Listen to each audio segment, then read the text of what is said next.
Right. Hello. I'm Margaret Hodge. I've left it so that we got to the magic figure of 100 participants, but I'm sure that more will join us. Thank you so much, all of you, for joining us today. I'm here in my capacity as chair of the all-party parliamentary group on corruption and responsible taxation. And I've worked with Sue Himmelweit and her colleagues a lot down the years.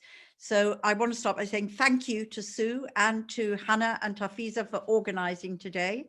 And I want to say thank you to Robert Palmer from Tax Justice and Guppi Bola, who is from Decolonising Economics, for also joining us as panelists.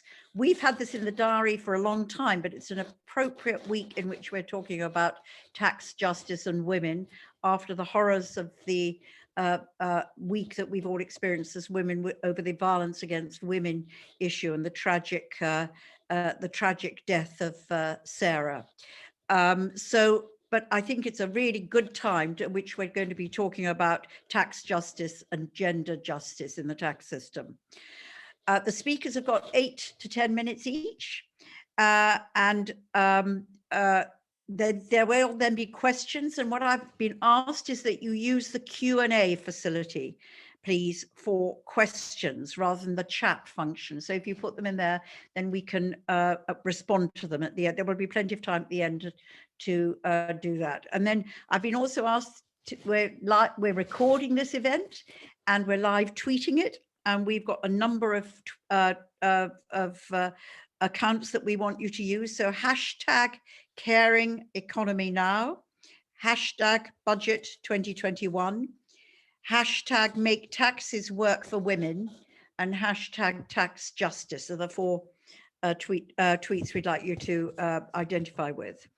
I've got to say a couple of words before I start is that there's nobody in the current government's cabinet that is defending the position of women.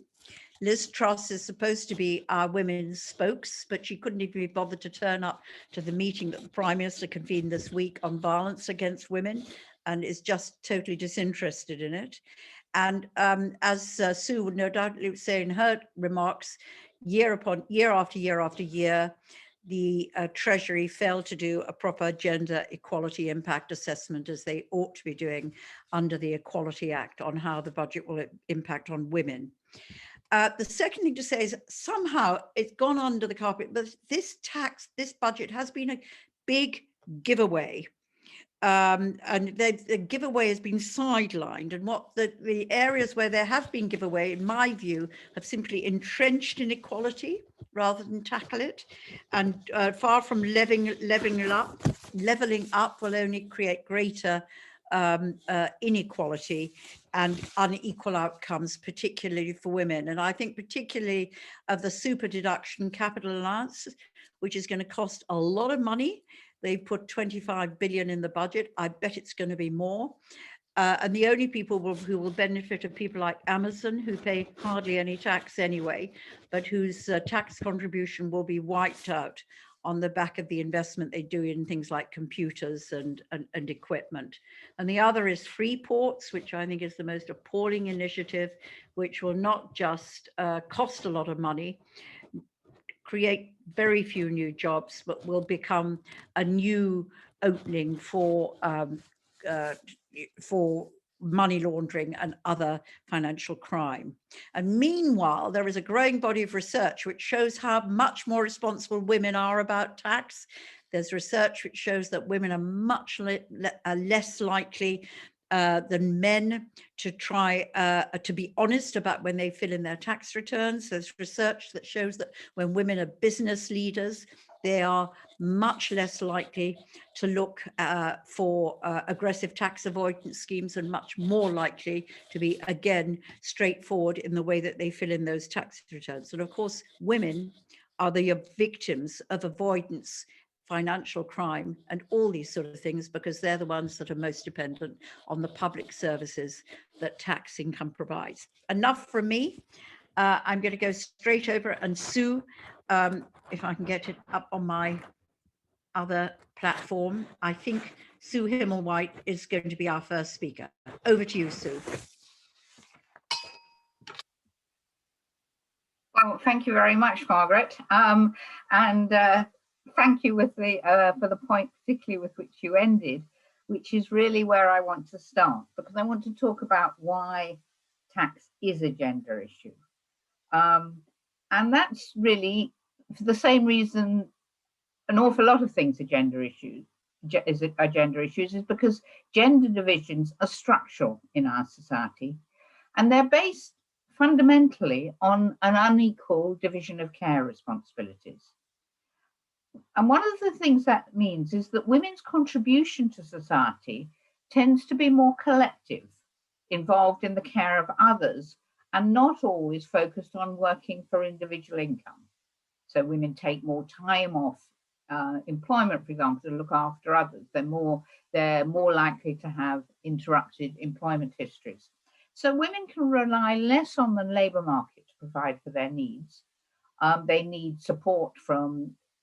collective support largely from the state for their living costs through social security, and above all through public services. So women benefit more from stronger collective support. And what that means is basically that more tax and spend on the whole benefits women. Women gain more from what the spending that governments do, and on the whole, insofar as taxes are progressive, pay less tax than men. Though of course it still matters where that spending goes and how that tax is collected. But a particularly important thing that we in the Women's Budget Group are very keen on getting across is that it's important to women that tax is seen as a contribution to society, its contribution to its having collective provisions, and not seen as an individual burden. And for many years, politicians have only been prepared to talk about tax as a burden. And we would like to change that language to seeing tax as a contribution to our collective provision. There's an issue, of course, of which taxes work for women. And in general, I would say that income and wealth taxes are the fairest taxes that there are. We don't have much wealth tax, and I'm hoping that Robert will say a bit more about what might be possible in that way. But as far as income tax goes, the Women's Budget Group argues strongly against income tax cuts that have happened since 2010 that cost overall 24 billion annually by the time they've all worked their way through, 63% of which, the benefit of which has gone to men, while 37 billion have been taken out of Social Security, and it's women who are more dependent on Social Security. So our view is that women, income tax and Social Security have to be seen together. And if you have cuts to both at the same time, as we had from 2010 up till now, what that is basically is just a redistribution from those on the lowest incomes, i.e. those on Social Security, to those on higher incomes, i.e. those who pay income tax. And at the same time, it's a redistribution from women to men. There's one area of taxation that's absolutely vital to women, where we're in desperate need of reform, and that's about local taxation. But this is because many of the services on which women depend are locally provided. And the council tax system we have is regressive. That means that those who have less pay more proportionally, both within and between local authorities. So poorer local authorities have more needs, but less ability to raise council tax. And within a local authority, those who have owned more, whose property wealth is higher, actually pay a lower rate of tax. And so we won't get an improvement to those services without a fundamental reform of local taxation. And there are a number of ideas that have been suggested, all of which would be better than the current one. And it's well worth debating which would be the best. One is to have a local income tax, as they have in some parts of the United States. We could have a land value tax, which would mean that land was taxed according to the value that it can raise, which depends a lot on things like local planning arrangements. Or the third thing would be to replace council tax with a progressive proportional property tax based on current values and frequently updated. It would be a property tax because it would be levelled on owners rather than the residents of houses. So all those are things that we could talk about in the discussion. I'd like to say a little bit about the budget. Obviously, we're pleased that the inexorable rise in income tax thresholds has been stopped and even might be frozen for a bit. However, that is the most regressive way in which an income tax increase could be made. That's because effectively it takes roughly the same amount away from everyone who pays basic tax and the higher amount from everyone who pays higher rate tax, but it's not graded besides that.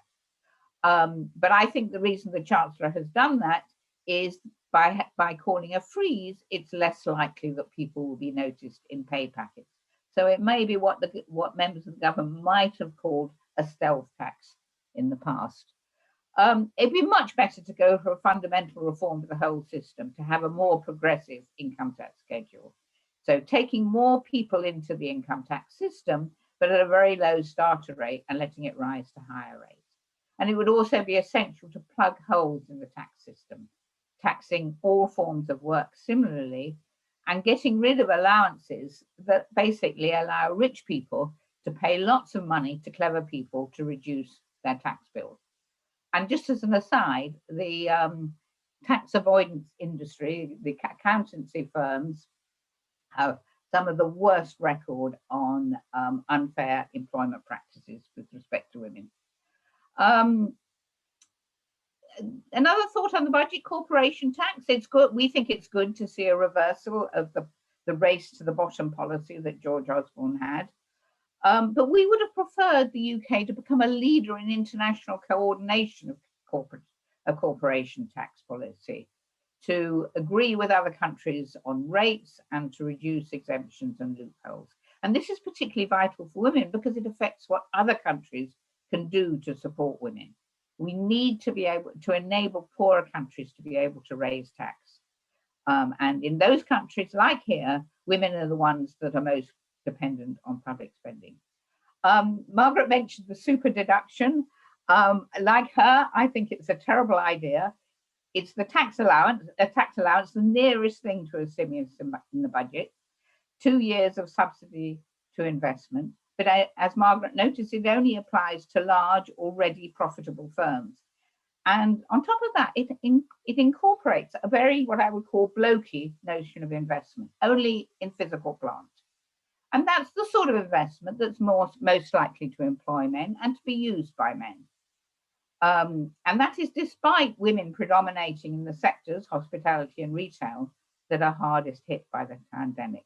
So this tax allowance is completely untargeted, except in that blokey way, as tax allowances are. And it's a real missed opportunity to invest directly in a greener and more caring economy. So what was missing in the budget? So first of all, anything about funding completely vital things that will, so the reform of social care and other public services that have been shown by the pandemic to need further investment. There's only a 6-month extension to the benefit uplift, and women are the majority of adults affected by that. It was quite interesting that when it became clear that a hugely larger number of people would have to depend on universal credit, its rate was raised. But when in the past it had been paid mainly to families in which there are a lot of women, it was thought to be inadequate. It isn't adequate, and we need that uplift to be made permanent. And finally, that there was no reversal of cuts in overseas aid, despite promises by all parties to retain that the 0.7% spending on it. And that, of course, has a terrible impact on women in the countries that lose out. I would say, above all, what was missing in the budget was imagination about the society that we would like to create after it. And the Women's Budget Group has put out a notion of a care-led recovery, a way in which we could stimulate a recovery in the economy by investing in things we really need, and in particular in social care. there was and of course there was no equality impact assessment, as Margaret pointed out. So it's impossible to know if the Chancellor took account of any differential effect on women in that budget. Maybe if he had done so, he might have rethought the super deduction. That's it. Myself, not unmute. Thank you very, very much, Sue. You covered everything really brilliantly in a very short time. I'm going to go straight, so there's lots of time for questions. Put those questions, please, in the Q&A. Robert, over to you. Robert from Tax Justice UK. Thank you very much, Margaret. So for those of you who don't know us, we are a campaigning group. We want to see a fairer and more effective tax system in the UK that we think will benefit everyone. Tiny cheeky plug, I do a weekly tax justice roundup email, and you can sign up and I'll put the link in the chat. And this discussion is part of a global discussion that on how we can make tax work for women, led by the Global Alliance for Tax Justice. As Margaret said at the beginning, over the last week or so, the epidemic of violence against women has been brought front and centre. And at Tax Justice UK, our thoughts are with every woman who has been a victim of violence. And it's clear that there is a really long road to go to ensure that every woman is safe on the streets and in their homes. And as a team, we've been thinking a bit about how the tax system disadvantages women. And I think it's important to put this in the context of COVID and the unequal impact the pandemic has had on women, on low earners, on people from ethnic minorities. Over the last year, women are more likely to be furloughed. During the pandemic, women have spent more time on unpaid household work and childcare. According to the ONS, women are also reporting higher levels of anxiety, loneliness, and depression than men during the pandemic. And women are also more likely to have dipped into their savings than men. And I think one of the things that this highlights that is really important is how vital it is to have a financial buffer when the worst happens.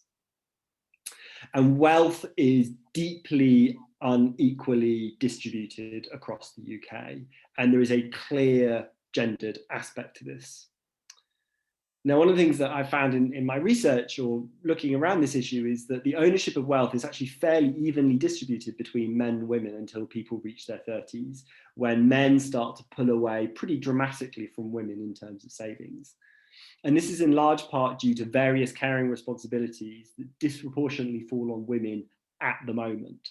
And I think that's a big question to think about that's perhaps slightly outside of today's discussion. And overall, women only own 40% of UK personal wealth, despite, of course, being slightly more than the majority of the population. Now, not having wealth is linked to stress and a lack of control over your life. It can mean being tied into unhealthy relationships or even domestic violence due to financial dependence. And wealth inequality has other consequences, including shorter lives and poorer health. And I'm just going to give you two examples of gendered wealth inequality. So income from wealth, whether that's from capital gains or dividends or shares, that money, that income overwhelmingly goes to men.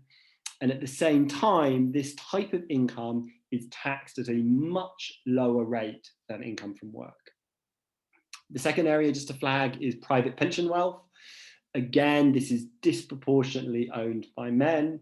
There is a shocking gap in the amount of private pension wealth that is built up by men and women by the time they get to their 50s or 60s. And auto-enrollment, which has been in place for the last 10 years or so, will slowly shift this, but it's still a big problem. And yet again, pensions attract very generous tax benefits, which mostly go to the wealthy. So those are just two examples of how our tax system benefits the wealthy and therefore benefits men. So what does this mean? People with wealth have access to lots of unfair tax advantages. And given that women own fewer assets than men, they're currently getting a bad deal when it comes to how the tax system treats wealth. And I've written on this in more detail for the Commission on a Gender Equal Economy that the Women's Budget Group hosted, and we can post a link to that more detailed outline. Now, I'm I'm a positive person, despite all the trials that we're facing in this country at the moment. I think there are some positive signs to see. I'm going to read from a party's 2019 manifesto, and while I'm doing it, have a think about which party you think it was that had this pledge to redesign the tax system so that it boosts growth, wages and investment and limits the arbitrary tax advantages for the wealthiest in society. Now, you might think that that sounds like a sort of left-wing Corbynite agenda, but it's actually from the Conservative Party. And I think we're seeing a slightly shift in rhetoric from the government and from the Conservatives about how they think about both tax and spending. You know, we've had a series of leaks that the government is considering potentially progressive changes, for example, to capital gains tax or pensions tax. And I think this is partly driven by a new Conservative coalition where the voters are more left on the economy. There's a lot of rhetoric around levelling up and investment. And I think the government is very much aware that the public is fed up with austerity. Now, I might be an optimist, but I am not totally naive.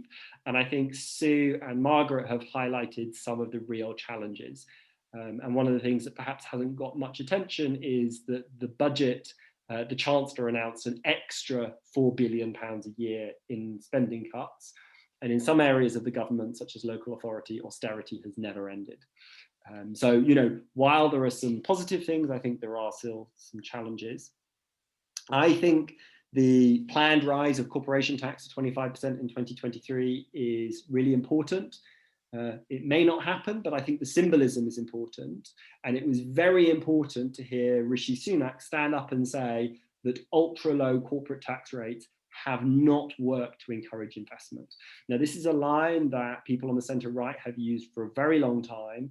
And so I think it is very telling, and progressives should take heart that even those on the centre right have acknowledged that ultra low taxes are not the way in which we get growth. And, you know, corporation tax going up is a good thing. There are academic disputes about who ultimately pays corporation tax, but according to research from the US Congressional Budget Office, 75% of corporation tax at least is paid by the owners of capital, who of course are mostly men. So I think to conclude, you know, given the skewed ownership of wealth and the gendered element of this, and how likely tax wealth is, we desperately need some reform. There's some signs that we might get at least some progress towards this. And as Sue has suggested, this has to be part of a much broader package of investment. And we're very supportive of the Women's Budget Group's proposals for a care-led recovery. I also, when I was preparing for this, I think it's worth to step back. And for me, this discussion and the fact that we're having this discussion and we keep having this discussion shows the desperate need for more women to be at the heart of making tax policy decisions, for more women's voices to be in the debate, and also, frankly, in the tax justice movement itself. The Women's Budget Group do amazing work, but there is so much more to be done. Thank you very much. Great, Robert. Thank you. That was really, really good as well. Very helpful, and sort of hopefully stimulated. The Q&A is beginning to fill now. That's brilliant. So we'll move. We'll come to that. I'm now going to Guppi Bola, who is involved in an organisation I haven't come across before, but from its title, I think is doing probably really important work in the field of tax justice. So over to you, Guppi, and perhaps you'll tell us a little bit your perspective. Great. Thanks, Margaret. Thanks for having me today. I'm actually really impressed at how many people are interested in this quite technical and, let's face it, sometimes quite unsexy issue around tax. And what I'm going to try and do is actually step back quite a lot from the technical aspects to give a picture of how we would view racial justice in relation to gender justice and the connections and interrelations between them. So, as Margaret said, I'm Guppi from Decolonising Economics. My co-founder, Nani, and I describe ourselves as a very, very, very small collective of two.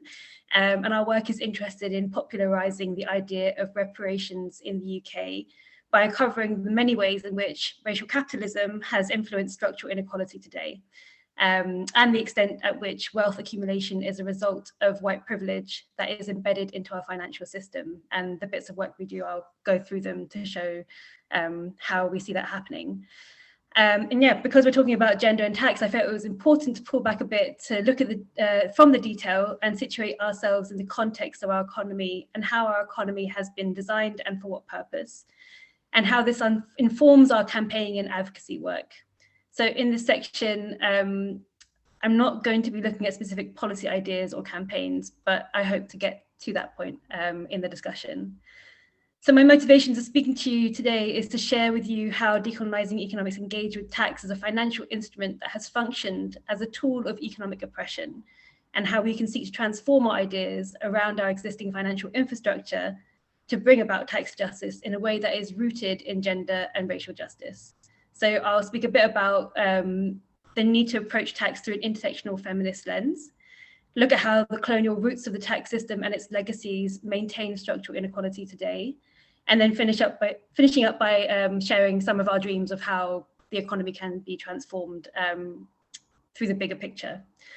So to begin, I just wanted to offer how intersectional thought and practice is central to a strategy for decolonising. In fact, intersectionality is one of our organising principles in Decolonising Economics. We don't talk about intersectionality through a vocabulary of diversity and inclusion, which I think can be quite superficial and often tokenizing and damaging to understanding how we tackle oppression. But we use intersectionality as a tool to decolonize because our political analysis of the economy recognizes that many structural and cultural barriers have been created and are responsible for the creation of marginalized communities and the prevention of them from being able to fully participate in the economy. And that history goes way, way, way back, for about 400 years. So our strategy has to reflect a commitment to working alongside marginalized communities, specifically LGBTQI plus community, the disabled community, and multiracial working class communities, as well as elders, in order to transform away from ideas around others that stem from what we refer to as the colonial mindset. The colonial mindset is the unchallenged set of ideas of certain groups of people that have been constructed and maintained very successfully, like I said, for 400 years. And for this, I just want to read a quick excerpt from an interview with a friend of ours called Nim Routh, who is a trans rights and climate justice activist. Many of the ways we understand and categorize people in the world today were constructed explicitly by Northern Europeans in order to justify their project of global dominance and wealth accumulation via industrial capitalism in the 19th century. They needed a workforce to deliver the expansion and extraction from the planet, and there were certain types of bodies they deemed useful or not useful in that conquest. Colonizers assigned value to different human life to morally justify to themselves the degradation and dehumanization of different people in pursuit of wealth. A key function of that dehumanization was to reduce people to bodies and bodies to vessels of labor or tools of production. Black bodies were enslaved to provide free and forced labor and to expand the extraction of resources for Europe, while disabled people were deemed unfit as they couldn't produce labor needed in the industrial workforce. And LGBTQI plus people were deemed immoral because they weren't able to reproduce for the workforce that was needed for industrial expansion. And you can see that interview on the Ben & Jerry's blog if you want to search for Nim Routh. So in this discussion, we cannot strategically have a conversation about gender or racial justice without entering into a very complex space of both recognizing that race and gender are binary constructs that were formed to benefit the pursuit of profit. And at the same time that these constructs have had very real impacts of the lives on trans, non-binary and gender variant folks, as well as predominantly Black folks, Gypsy, Roma traveler communities, people of Latino descent and people of Asian descent, because they have influenced the laws and institutions and behaviors that have governed our economy. Understanding how and why marginalized communities are economically oppressed is essential to any kind of policy intervention or idea, including how we shape the tax system. I'm just going to ask if Margaret, if you want to give me a 1-minute heads up, that's not via the chat box, then that would be useful. So I know if I've gone over. So this begins in how we capture and understand data on wealth inequality. We already struggle to fully understand wealth and income distribution between men and women because of some of the assumptions that the ONS data holds on household constructs. And so it feels difficult to even know what's going on and understanding the level of inequality outside of that gender binary. And that tells us a little bit about the state's own agency in how it creates its data sets and who it sees as visible. When it comes to racialized communities, I'm not going to spend too much time on thinking about the hard facts of wealth inequality, because I think that's all in the race disparity audit, and you can look at that yourselves to give an overall image. But what I am interested in is presenting the intersectional lens on data on racial wealth inequality within groups of people of color. And for that, I want to direct you towards Runnymede Trust's report, The Colour of Money, which again, I can link later in the chat box. It breaks down households of different ethnicities to identify the inequality within groups itself. And it shows that for every pound that white British households have, British Indian households hold 95 pence, Pakistani households hold 50 pence, so half of the wealth of white British households, and 10p for Black, African and Bangladeshi households. So it would be wrong for someone like me, a British Indian, to be assumed to have the same experience of wealth inequality as a friend of mine who is of Bangladeshi descent. In the same way that it would be wrong to assume that a cis woman experiences the same level of wealth inequality as someone who identifies as trans and non-binary. We need to be able to hold that complexity when we consider what it actually means to look at gender inequality and race inequality. The risk of not holding intersectional data on both of these areas is going to leave a whole group of historically marginalized people out of sight and out of the picture on how on earth we're going to build a fair and just tax system. So rather than put the focus on interventions to support marginalized groups directly, I actually am interested in thinking about how the economic system and economic practices maintain wealth and whiteness. And that's the crux of our partnership with Tax Justice UK. As American historian Ibram Kendi argues, the origins of racism cannot be separated from the origins of capitalism. There are historical roots and racial inequalities that permeate to everyday lives of people of color and all vulnerable and disadvantaged groups, as we've explored. Building this thinking into how our current institutions make policy decisions will help actively reshape the economy into one that benefits all of us. And so that's what this collaboration aims to do. So what we've done is we put a focus of the project to look at the financial instruments with the tax system that have its roots in colonial expansion. And for this, I have a couple of examples, which I'm going to try and go through really quickly. Although looking at this is particularly complicated because a lot of I've got 1 minute left, is that right? Yeah. Yeah. I've got so much to say. Okay, you know what, I'm going to jump that whole section. We've got the colonial roots of the tax system, which are played out in multiple ways. And maybe I'll bring that into the chat section. But one of the things I'm really interested in is my current fascination is the way that wealth is held in charitable foundations and the history of philanthropy, particularly asking the question of whether we are able to achieve tax justice with the continued existence of philanthropic institutions.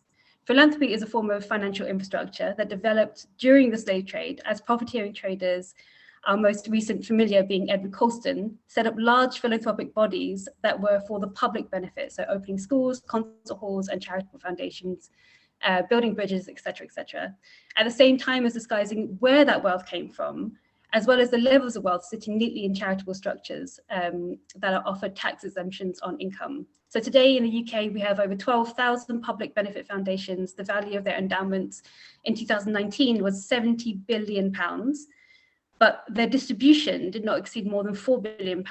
So I'd be really interested to know how many charitable foundations have traced back their wealth to slave money and other forms of colonial extraction. And then the other form of financial infrastructure that's really evident is tax havens, which are a legacy of the empire that is focused within the City of London.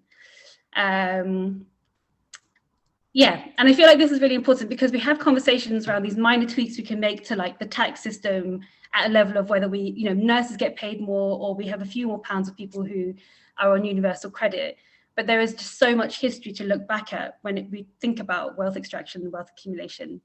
And maybe I'll end there, Margaret, you can ask me a question at some point on my ideas of how to transform the tax system so I could end the last bit of my talk in time.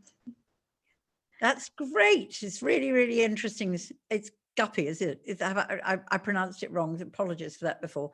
Thank you so much for that. Now we've got lots of questions. I'm going to start. Actually, I'm not going to take the very first one on there because it's, I think, outside the realm of this one. Although I think we could all wax lyrical on that. I'm going to go to the one from Annette Lawson, who's at the UN Commission on the Status of Women, and who talks about the impact on older women of COVID-19 and what policy we'd recommend. I think Guppi would see that as tinkering a little bit, but I don't know if others want to tackle that one. The problem is when I've got the Q&A, I can't see you. Do you want to come in on that, Sue? Yes, I think there are two areas where I think immediately the older women matter, and they matter because they are both cared for and carers, and that we need a tax system, and we need the tax system to raise enough money to help both the cared for and the carers. The most obvious thing at the moment, given the terrible outcomes on social care that we've had, is that we need to reform our social care system and put a lot of money into it, and that will require thinking about forms of taxation. So that would be one thing I'd say about women. The other, and this relates to another question that's later on in it, and maybe I can sort of say a bit about both of them, is about the pension system. And one of the things that the Women's Budget Group has been calling for is a system in which perhaps the government could put in money into occupational pensions to cover periods in which women are either working less or have given up employment for a period to and lose out on their eventual pension contributions that way. I think there are also a range of issues, and these are quite tricky ones, to do with wealth taxation. That some of the people who nominally hold a lot of wealth are widows.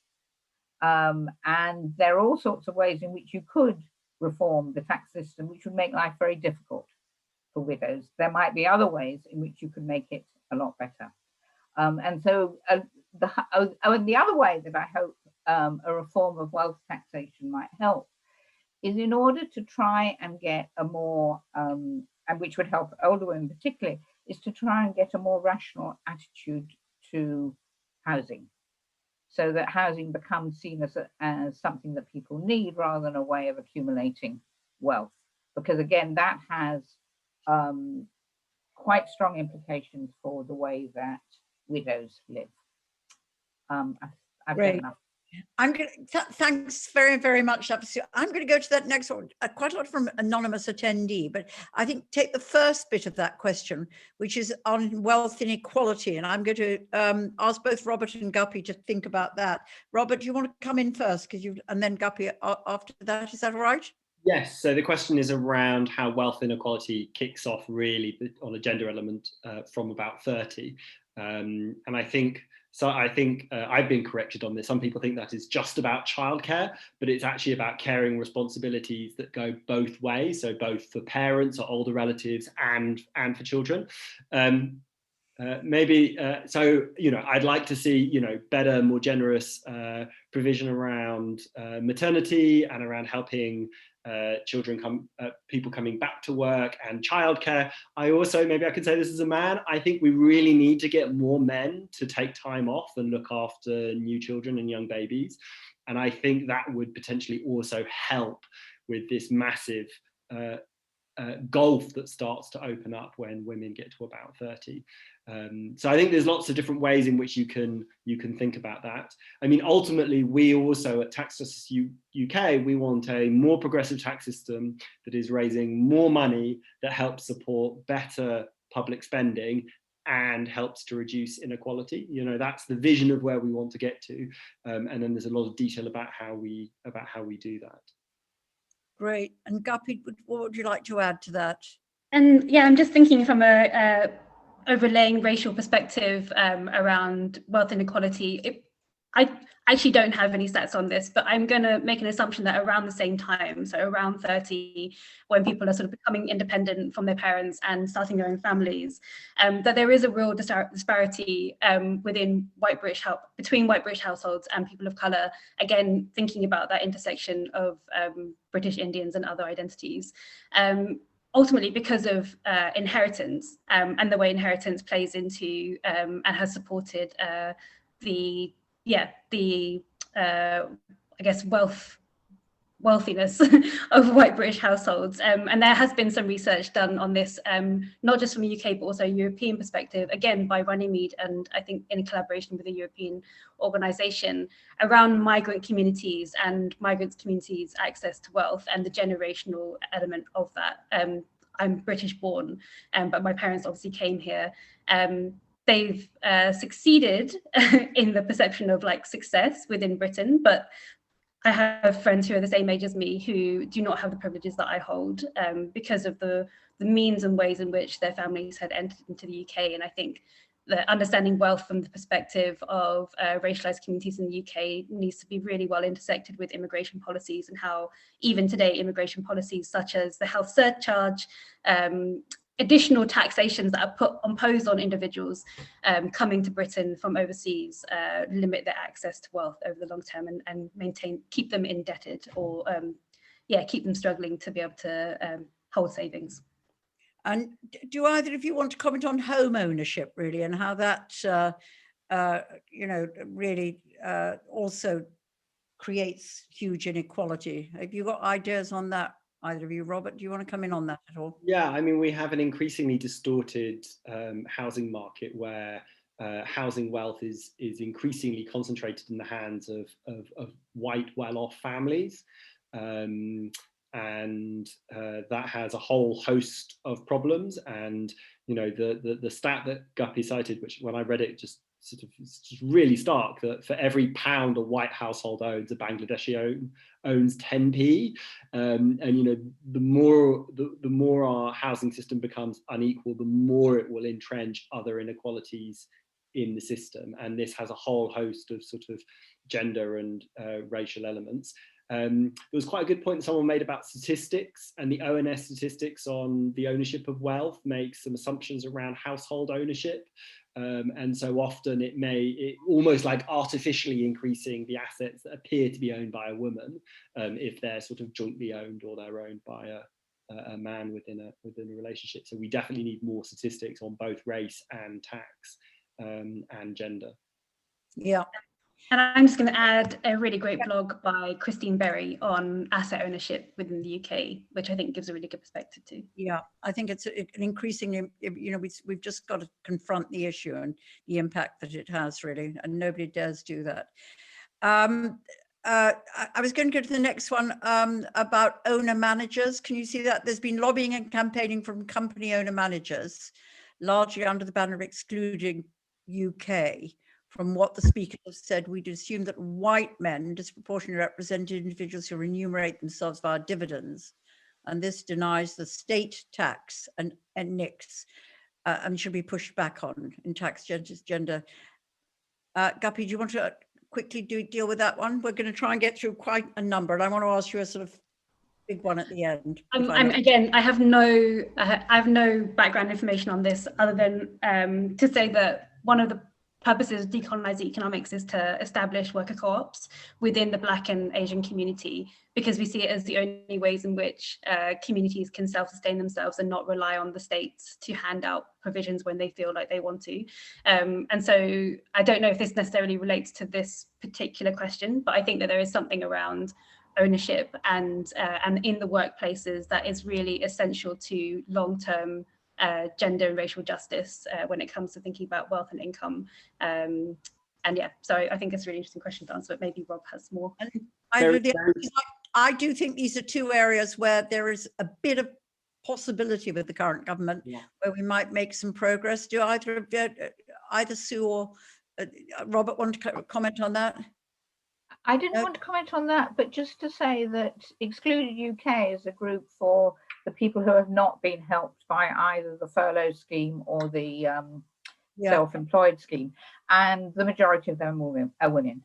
And they also, the majority have dependent children. And I think this is part of the whole reason why equality impact assessments are really important, which is that the natural mindset for a cabinet for a politician is to think about a typical white male life course. And so policies are designed around them, and you really need to check that it's not resulting in unfair and often unexpected impacts on other groups. So doing equality impact assessments is really important. Yeah, here. I'm going to take the next two together, which is the one about whether advocacy on sanitary products, free sanitary products, should the UK follow, should England really, that's what we should say, follow Scotland on that. And also on nappies, formula milk, and then this issue about family structures. So lone parent households versus two parent households. I think probably Sue, you're best to start on that. You're muted, Sue. You're muted. I'm sorry, I can't find those questions. Can you tell me the gist of them? Well, the first one is what advocacy is there to get the UK government to follow Scotland, provide free sanitary products to anyone who needs them? Are there any steps towards also having nappies, formula milk free of charge? And then going with that, I'm putting it together. Does our current tax system impact various family structures differently? Single parent households versus two parent households?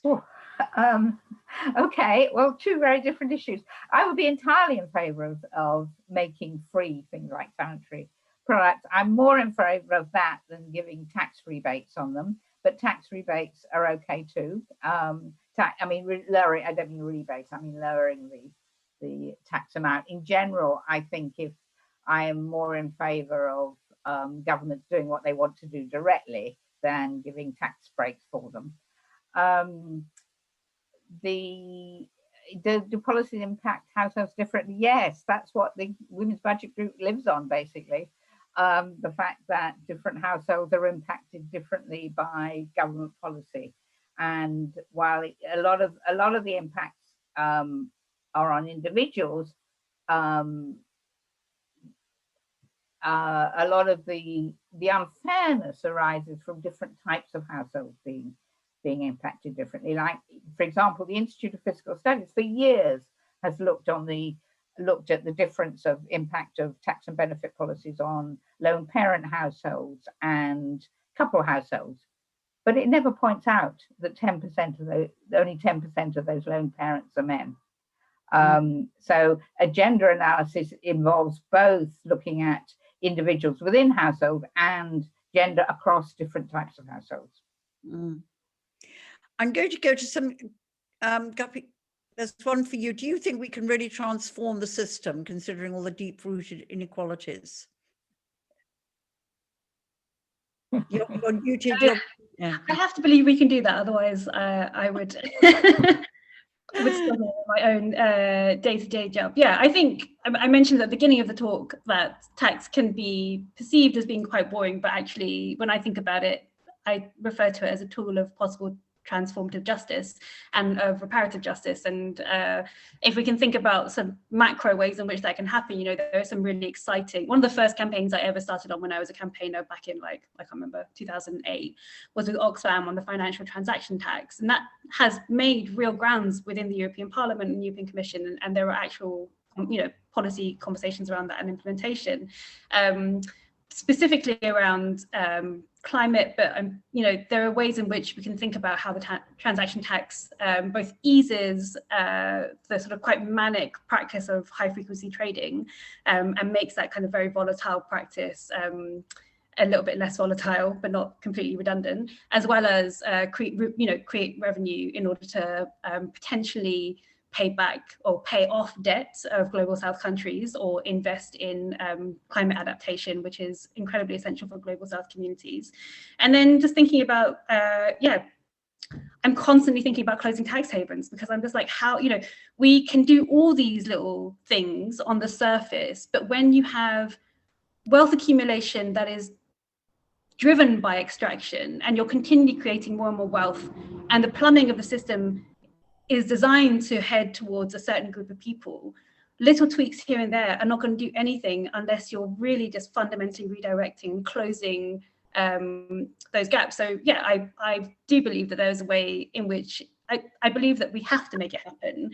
And I think the more that we head towards a climate crisis and the greater levels of inequality that are really harming people's health, you know, the last decade of austerity has seen, I think, a decline in the age expectancy for women in certain areas of the UK.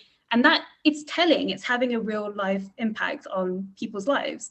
So the more we get disgruntled about that kind of thing and the more we organise, the more likely I feel that the government will just have to do something about it. But again, I'm not just going to wait around for the government to do the things. I'm also going to try and work out ways to invest directly in communities who need to have sole ownership over houses and their food production systems in order for them to sustain themselves in the future.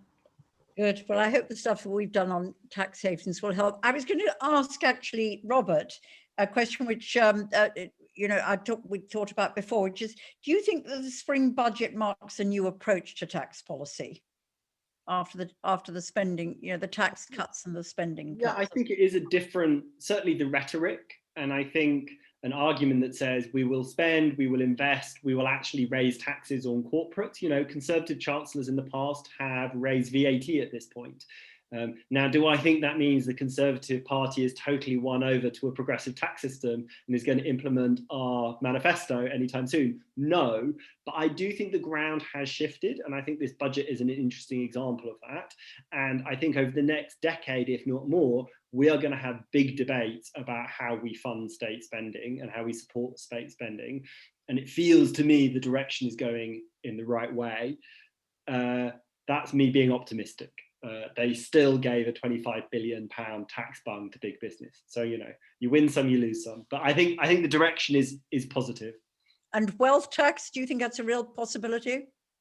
I think we might see higher taxes on wealth. So, for example, through reform capital gains tax. I think it's very hard to see this current government introducing a sort of annual or one-off wealth tax, but I would love to be surprised. Yeah. Sue, I don't know if you'll comment on that, but I was taking Dariel Francis's question on elder social care. Have you seen that? Shall I read it to you? Yes, please. The Willits report on funding elder social care presented some solutions to redistribution of housing, wealth into care, which is both a provider of jobs and relieves pressing social need. It appears to have been kicked into the long grass. Is the group pressing for some form of implementation? Darryl was an HMI. Welcome. Worked for HMRC. Oh, who the person who asked the question? Yes. Yes. Well, no, we haven't. It hasn't been implemented, as you've probably noticed. And our plan is what we have done is we have shown how many jobs will be generated by spending a certain amount of money on construction and a certain amount of money on care, and shown that there are far more jobs would be created by spending on care. They would be greener jobs, and we would end up with a better economy if we had a large proportion of the population employed in care. So this is the case we've been making. We've had,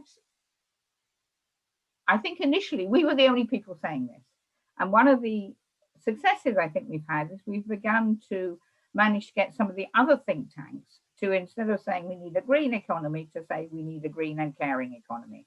So we've got a little bit further with that.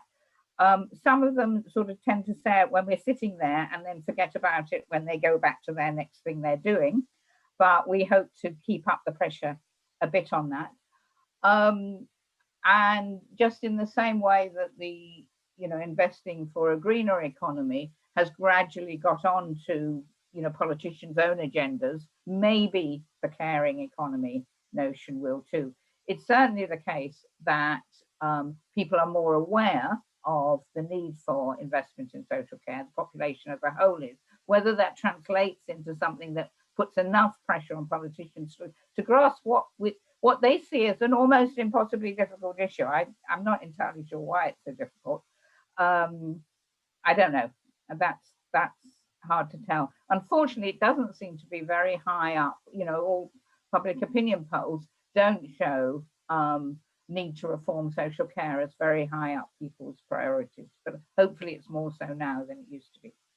Well, I think with the deaths in care homes, you know, maybe there's an opportunity there, but we shall have to wait and see. I think there's an interesting question to you, Guppi, from Justin Thacker, because you did say some interesting stuff about philanthropy. And he's asking, I don't know if you see it, I was interested, does that mean that those of us who work for charities that campaign on economic justice should refuse that money if we discover its origins, or do our actions somehow reform it? I think in 1 minute to go until we end this talk, it's going to be so hard for me to, I mean, look, in the same way that the slave compensation scheme can be traced back to people who are in the political elite now, and for very normal middle class people probably have some history of wealth in their family that stems from slave money. I can't see how we can extract any of the large endowments away from slave money because of the centrality of colonialism and empire in our economic history in the UK. I think there's something to be told about who is deciding where the money goes and who is partaking in that decision and how you can democratize that. So I think recognizing that history exists, but also really restructuring and reforming the decision-making and accountability processes, both within philanthropy and within charity, in order to forefront marginalized communities to make the decisions they want. And also just to recognize that the Charity Commission and the charitable status entities really intentionally restricts genuine equity to exist in the way that it's structured in the provisions and restrictions that it has in the way you can place charitable money and where you can put it. And I think that's something for us all to question. Mm-hmm.